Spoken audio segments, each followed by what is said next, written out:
So I came across a new friend today, a fun gentleman, quite the personality, grown up a rancher, and this is one of the knives that he had made a while back that I think he was quite proud of, and it kind of rusted over and he never really got back to fixing it, so I told him I'd take care of it for him. Haven't worked with steel before, but I think this should be a fun challenge.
So it turned out pretty good.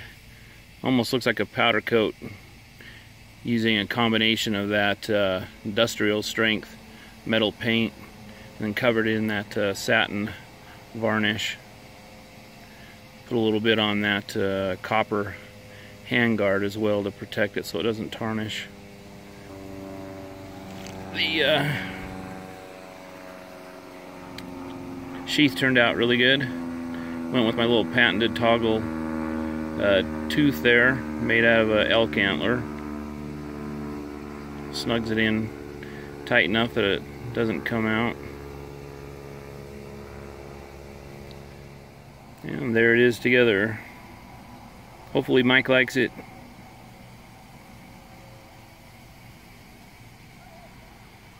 If you have any questions,